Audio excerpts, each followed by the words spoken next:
Before we start, please make sure to like this video and hit this subscribe button, so you never miss a story like this. And also comments where you are watching from, how many sons and daughters you have. Thanks. My name is Evelyn Hart, and I learned the hard way that sometimes the people you love the most are the ones who put the knife in your back. I'm not talking about strangers or enemies, I'm talking about family. Blood. The very people you feed, clothe, and trust with your life. And the day I found out just how cruel betrayal could be, it came from my own grandson. "Grandma, just sign the papers," he shouted, slamming them down on the kitchen table so hard the coffee in my mug spilled over. His face was red, twisted with rage, nothing like the sweet boy I had raised since his parents passed. "Stop being stubborn, you don't even need this house. You're old. You should be grateful I'm offering to handle things for you." I stared at him, my hands trembling, but not from fear, from anger. My voice cracked, but it carried all the strength I had left. "This is my home, Ryan. I built every brick of my life inside these walls. You think you can just storm in here and take it? Over my dead body?" That's when he laughed, an ugly, mocking sound that cut deeper than a knife. "Over your dead body? Don't tempt me, Grandma. Maybe that's exactly what it'll take." His eyes burned into me, and for the first time, I realized the boy I had once held in my arms, who I had kissed goodnight and prayed for, had turned into something monstrous. I pushed the papers back at him, my knuckles white with fury. "You greedy little brat. I worked my entire life to give you everything. I skipped meals so you could eat. I sold my jewelry so you could go to school. And this is how you repay me? By trying to steal the roof over my head?" His hand slammed against the table again, this time so close to mine I flinched. "You don't get it, do you? This house is worth $500,000. I've got plans, investments, businesses, things you wouldn't understand. You're just wasting it." His voice dripped with contempt, every word meant to make me feel small. I rose from my chair, shaking, but I refused to let him tower over me. "What I understand," I said through clenched teeth, "is that you've turned into a selfish, heartless boy who doesn't know the meaning of love or sacrifice. And as long as I'm breathing, this house stays mine." That's when his mask slipped. His smirk faded, and his eyes darted to the glass of tea sitting in front of me. He leaned back, folded his arms, and said, almost too casually, "Well then, maybe we should speed things up. Maybe you won't be breathing for long." For a moment, I didn't understand. But then I noticed it, the faint, bitter taste in my mouth, the dizziness starting to crawl into my head. My stomach dropped. My own grandson had put something in my drink. "You," I gasped, clutching the edge of the table to steady myself. "You drugged me?" He didn't even flinch. He just shrugged, as if he had swatted a fly. "Don't look so surprised, Grandma. You said it yourself, you're old. You don't have much time left. Better to hand it over now than waste it." The room spun around me, my knees buckling, but anger gave me strength. I grabbed his wrist before he could snatch the papers back. "You think this is the end?" I whispered, my voice hoarse but sharp enough to cut. "You'll regret this. Maybe not today, maybe not tomorrow, but one day, Ryan, everything you've built on lies and greed will crumble.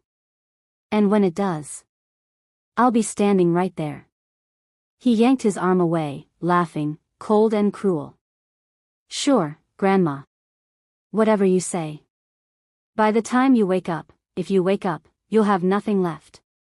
That was the last thing I heard before the world went dark. But here's the thing about life, it has a way of turning the tables. You might think you're on top, laughing at someone else's pain, but the wheel always spins back around.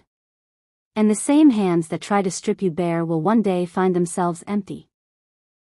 Years later, when I walked into Ryan's gleaming office in the heart of downtown, dressed in a suit sharper than any blade, he nearly fell out of his chair. The same boy who once drugged me to steal my home now worked for me. And the papers he once shoved across the table? This time, they were in my hands, with his entire fortune signed over to me. Because you see, betrayal doesn't end the story, it only sets the stage for the greatest revenge. That's the day I learned the most powerful truth of all: greed destroys everything it touches, but love, real love, honest sacrifice, always finds a way to win in the end. And if you're listening to me now, don't you ever let someone tell you you're too weak to fight back. Even if they're your family. Even if it's the person you trusted most. Stand up. Speak out. And never forget, what goes around always comes back around. So, stay with me, because this story is not just about how my grandson tried to take everything from me. It's about how I turned the tables, how I rose from the ashes he tried to bury me under, and how in the end, I didn't just survive, I won. And by the time you hear the whole thing, you'll know exactly why he lost everything, and why I became the owner of his entire fortune. Call to action, to keep viewers hooked. If you've ever been underestimated, betrayed, or pushed aside by the very people you trusted most, then you need to hear this story until the very last word. Because the ending will prove one thing: karma never misses. When I woke up in the hospital, the first thing I saw was the sterile white ceiling and the sound of a monitor beeping faintly in the corner. My head throbbed, my mouth was dry, and for a moment, I thought maybe I had simply fainted from exhaustion. But then it all came rushing back: the shouting, the papers, the glass of tea, and the look in Ryan's eyes when he said I wouldn't be breathing for long. I tried to sit up, but my body felt heavy, like it had been filled with sand. A nurse came rushing in, adjusting my fore and gently pressing me back against the pillow. "Easy, ma'am. You had something in your system that shouldn't have been there. You're lucky you were found in time." Her words stung, not just because they confirmed what I already knew, but because of who had put it there. My grandson. The boy I had raised after his parents died in a car accident when he was just 7 years old. I had become his everything, his caretaker, his provider, his cheerleader. I was there for every scraped knee, every late-night fever, every school play. I worked double shifts cleaning houses just so he could have new clothes and a packed lunch. And this was how he thanked me. The doctor later confirmed it wasn't enough to kill me outright, but enough to keep me disoriented, confused, and weak. Enough to sign papers, if someone shoved them in front of me. My heart sank as I realized what must have happened after I passed out at the kitchen table. And sure enough, when I returned home a week later, walking slowly with a cane I didn't need before, my worst fears became reality. The locks on my house had been changed. A crisp notice was nailed to the front door, informing me that the property was no longer in my name. Ryan had done it. He had stolen my home. I stood there on the porch for a long time, clutching the wooden railing, staring at the place where I had lived for over 40 years. The porch where I used to rock him to sleep during summer nights. The kitchen window where I taught him how to bake cookies. The garden out back where we planted roses together. Every memory, every sacrifice, ripped away with the stroke of a pen and a dose of poison in my drink. When I confronted him, he didn't even bother to hide his triumph. "It's nothing personal, Grandma," he said coolly, standing tall in his expensive new jacket. "You should be proud. Your house is going to give me the life I deserve. You wanted me to succeed, right? Well, this is success. Get used to it." I wanted to scream, to slap him across the face, to shake the greed out of him. But instead, I just stood there, tears blurring my vision, my voice breaking as I whispered, "I raised you better than this." He shrugged. "Then maybe you didn't raise me at all. Maybe you just raised me to take what I want." And with that, he closed the door in my face. That night, I sat on a bench at the bus stop, my suitcase at my feet, clutching an old photograph of us. Him as a little boy, grinning with 2 missing teeth, his arm wrapped around my neck. I wept until the streetlights blurred into halos. It was the lowest point of my life. I had nothing left but the clothes in my bag and a heart full of regret. But as the days turned into weeks, and the weeks into months, something inside me began to change. The fire of anger that once burned in my chest slowly hardened into something else: determination. I knew I couldn't just roll over and accept what had happened. Ryan thought I was too old, too weak, too beaten down to fight back. But he was wrong.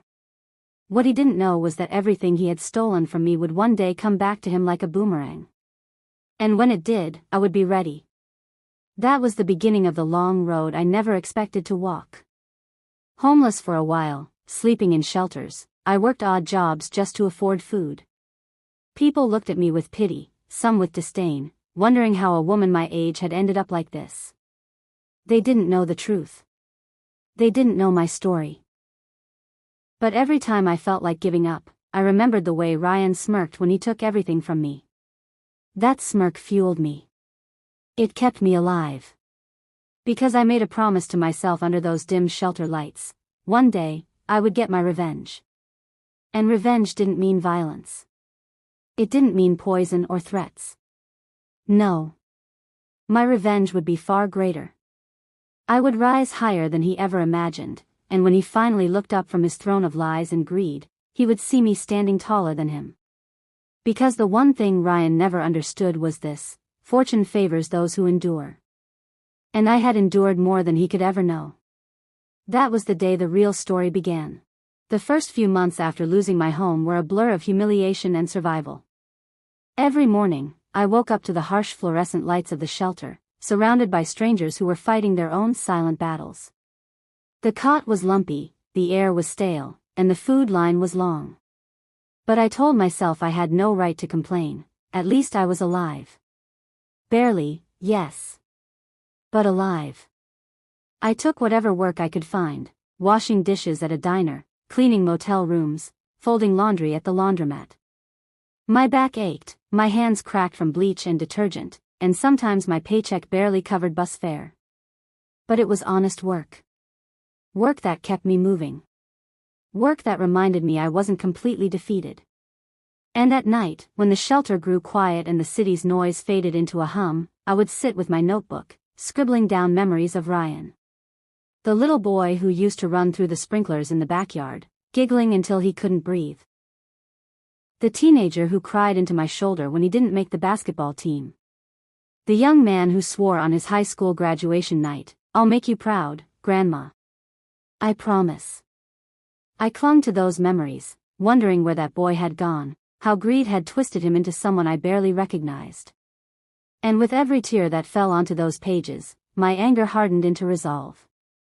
One evening, as I sat alone in the corner of the shelter cafeteria, a woman named Gloria slid into the chair across from me.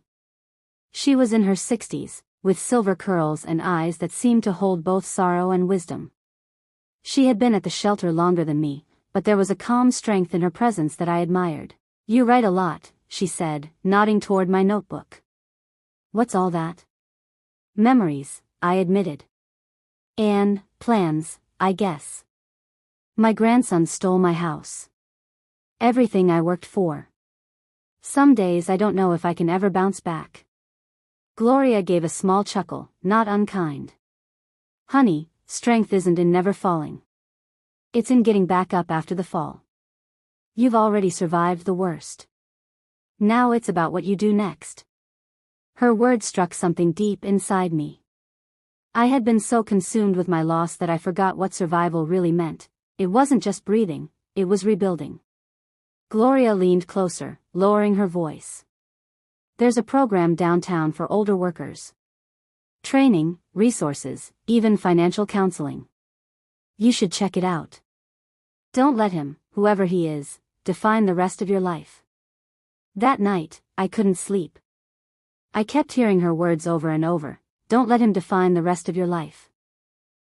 The next morning, I took the bus across town and found the building Gloria had mentioned. It wasn't much, just a community center with flickering lights and worn-out chairs, but inside, I felt a spark I hadn't felt in years. There were people my age and older learning computer skills, budgeting, even how to start small businesses. For the first time since losing my home, I felt hope. I signed up for every class I could. It wasn't easy. At first, the computers confused me, the business terms went over my head, and I felt foolish sitting among people who seemed smarter, faster, more prepared. But I kept showing up. day after day. And slowly, I started to get it. I learned how to send emails, how to draft documents, how to manage spreadsheets. I learned about investments, property, and, most importantly, how people like Ryan, with his slick confidence and charm, used money and power to exploit others. The more I learned, the more I realized something that made my heart pound. Ryan thought he had destroyed me by taking my house, but in reality, he had given me the greatest gift of all, knowledge. The kind of knowledge that could one day help me beat him at his own game. I began saving every penny I could from my jobs, tucking away small bills in an envelope hidden deep in my suitcase. It wasn't much, $50 one week, $20 the next, but it was something. A seed. And as that seed grew, so did my vision. I wasn't just going to survive. I was going to rise. The first time I sat behind a desk with a computer that was actually mine to use, I felt like a child holding a new toy. My hands hovered over the keyboard, unsure, almost trembling. But then I remembered all those late nights at the community center, squinting at spreadsheets and clicking through training exercises until my eyes watered. I belonged here. The job wasn't glamorous. It was a clerical position at a small real estate office downtown, filing documents, entering data, making phone calls. But for me, it was a lifeline. It was stability.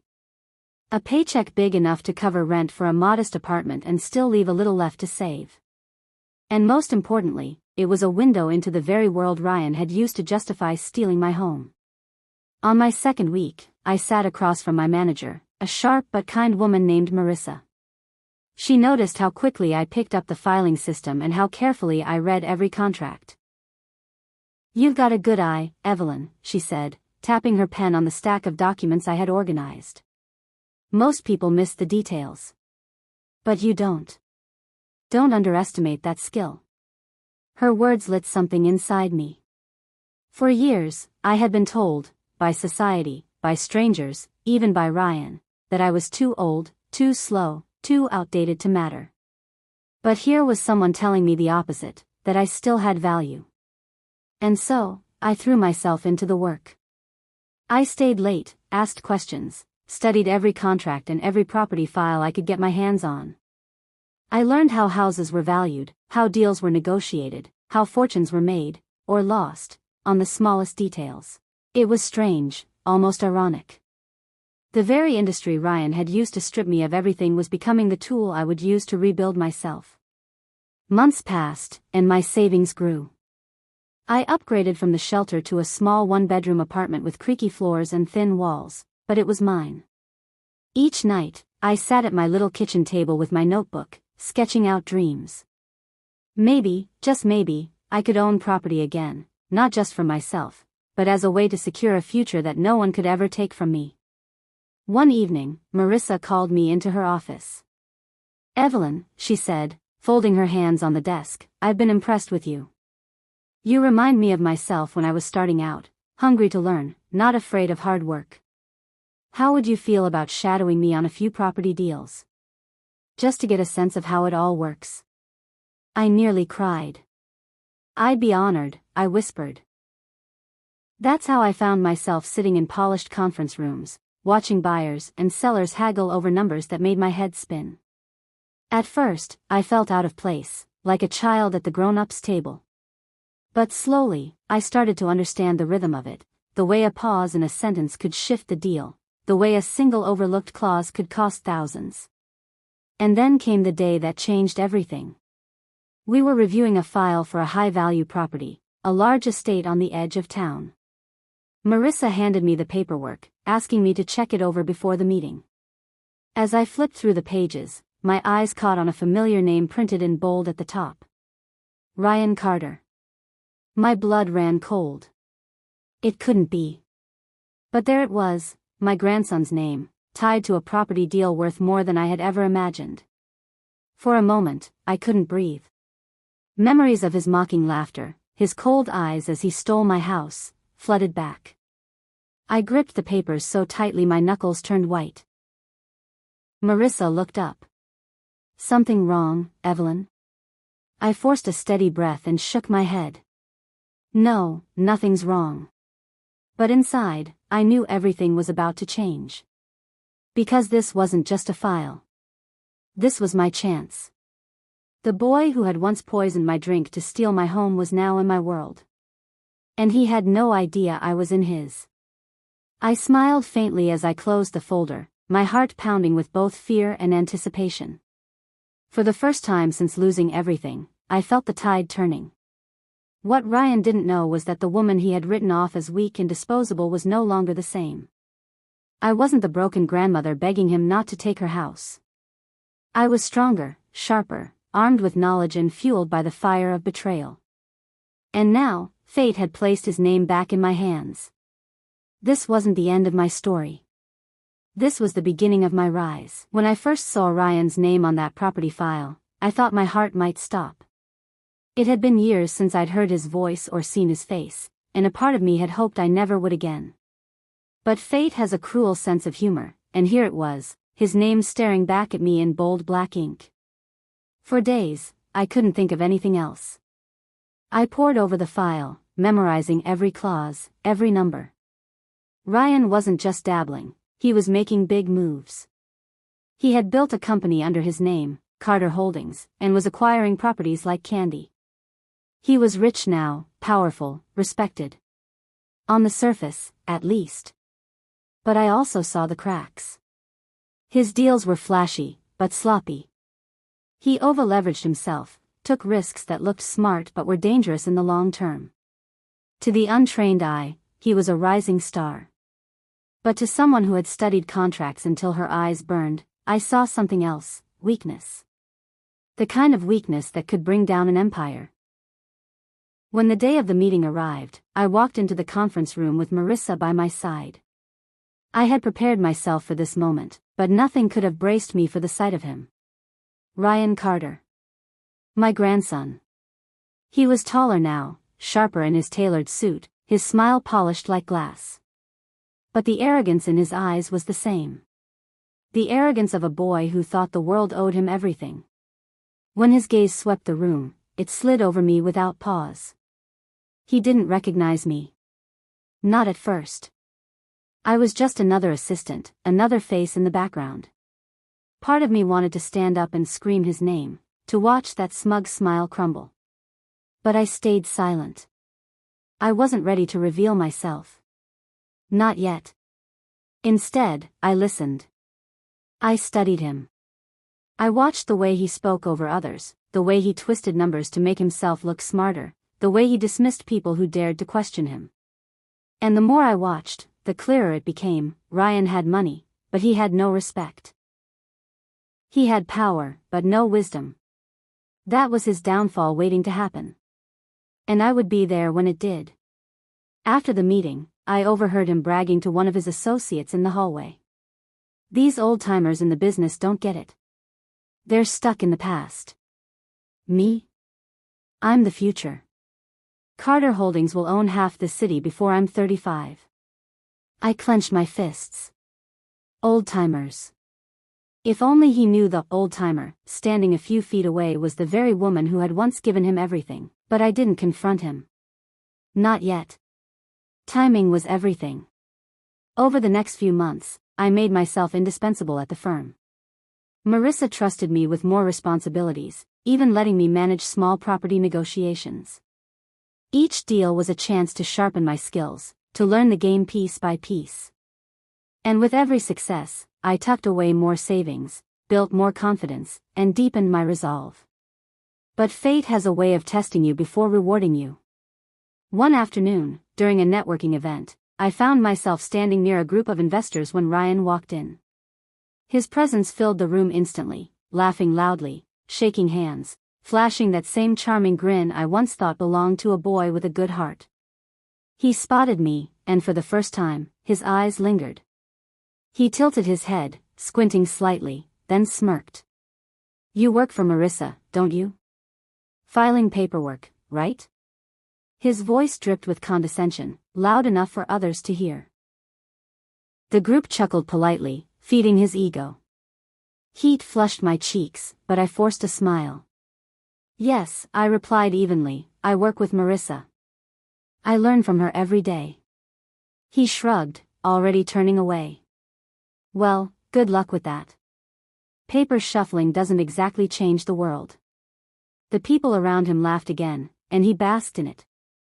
I clenched my jaw, swallowing the rage boiling inside me. He still thought I was beneath him. He still thought I was nothing. But that was fine. Let him underestimate me. Let him believe I was just another nobody in the room. Because that mistake would cost him everything. Later that night, as I sat at my kitchen table, I stared at my notebook, the words from years ago staring back at me. One day, I will rise higher than him. And for the first time, I knew exactly how. It wasn't just about learning anymore. It was about acting. About stepping into the game, not just as a player, but as a threat. The next morning, I marched into Marissa's office and said the words that even surprised me as they left my mouth. I want to invest. Not just work on deals, I want to start making them. I want to build something of my own. She looked at me for a long moment, her expression unreadable. Then she smiled slowly. I was wondering when you'd say that. That's how it began. Small at first, a rundown duplex I bought with the savings I had scraped together. It wasn't much, but it was mine. I painted the walls myself, planted flowers by the entrance, and rented out the units. The profit wasn't huge, but it was steady. And more importantly, it was proof that I could do this. One property turned into two. Two turned into three. Before long, I wasn't just Evelyn Hart, the old woman who lost her house. I was Evelyn Hart, the investor. The competitor. The rising name whispered in rooms Ryan thought he owned. And he still didn't know it was me. But soon, he would. Success is quiet at first. It doesn't announce itself with trumpets or flashing lights. It grows in silence, brick by brick, deal by deal, until suddenly you look up and realize you're no longer the same person who once begged for scraps. That was me. For years, I worked in the shadows, buying, fixing, renting, selling. My name started to appear in rooms Ryan thought only he belonged in. Investors began whispering about me, calling me sharp, calling me fearless. And Ryan? He never noticed. He was too busy climbing higher, too busy feeding his ego to realize someone was climbing right behind him. But arrogance has a way of blinding you. His empire grew fast, too fast. He borrowed against his properties, took reckless risks, made promises he couldn't keep. The cracks I once saw on paper were now visible in his face, the late nights, the stress, the desperation to stay on top. Then came the day fate brought us together for the last time. A massive commercial property downtown was up for acquisition. It was the kind of deal that could make or break a company. Ryan wanted it desperately. I did too. And when the final bidding round was announced, we were the last two names standing. The conference room was packed, the air electric with tension. Ryan strutted in like he owned the place, his suit pressed, his grin wide. When his eyes landed on me across the table, he smirked. You again? Still following Marissa around? I hope you're ready to watch how the big leagues play. My heart pounded, but I kept my voice calm. I'm not here to watch, Ryan. I'm here to win. He laughed, loud and dismissive, the same way he had years ago when he stood in my kitchen and told me I was old, useless, disposable. You? Please. This property is out of your league. Do yourself a favor and step aside before you embarrass yourself. I leaned forward, meeting his gaze. Funny. That's exactly what you said the day you stole my house. For a second, the color drained from his face. His smile faltered. What did you just say? I let the silence stretch, the room hanging on every word. Then I said it clearly, firmly, with all the strength I had carried through years of betrayal and struggle. I'm Evelyn Hart. Your grandmother. The woman you drugged. The woman you left for dead so you could steal her home. Gasps rippled through the room. Investors exchanged shocked looks. Ryan's jaw dropped, his hands trembling as he tried to laugh it off. That's not true. She's lying. She's just some bitter old woman trying to ruin me. But I didn't flinch. I pulled out the thick folder of documents I had prepared, every deed, every contract, every carefully tracked record of his reckless deals and unpaid debts. You see, Ryan, while you were busy climbing fast, I was climbing steady. While you were wasting money to look rich, I was building quietly, brick by brick. And now, you're drowning in loans and bad deals. This property? You can't afford it. But I can. And when I take it, your investors will see the truth, that you're not the future. You're a fraud. His face turned red, sweat beading on his forehead. You think you can destroy me, he spat. I shook my head slowly. I don't have to destroy you, Ryan. You already destroyed yourself. I'm just here to collect what's left. The bidding began, and just as I predicted, Ryan couldn't keep up. His numbers faltered, his backers wavered, and with one final raise of my hand, the property was mine. The room erupted in applause, but all I saw was him, my grandson, sinking in his chair, the weight of his downfall crushing him. When the papers were signed, it was official. Ryan's company collapsed within months. His investors fled, his properties were seized, and one by one, his empire crumbled to dust. And the woman who rose from the ashes of his betrayal? She stood at the top, holding the very fortune he once stole from her. I wish I could say I felt joy watching him fall. But the truth? I felt sorrow. Not for the man he became, but for the boy I once raised, the boy I once loved. Greed had consumed him, and in the end, it left him with nothing. But I also felt peace. Because justice had been served. Not by poison, not by threats, not by anger, but by perseverance, by patience, by refusing to let betrayal be the last chapter of my story. And that's what I want you to remember. People may try to strip you of everything. They may betray you, humiliate you, leave you with nothing. But nothing is truly nothing if you still have your will to rise. Because strength isn't in how hard you fall. Strength is in how high you rise after. My name is Evelyn Hart. My grandson drugged me to steal my house. But years later, I became the owner of his entire fortune. And that is the power of never giving up.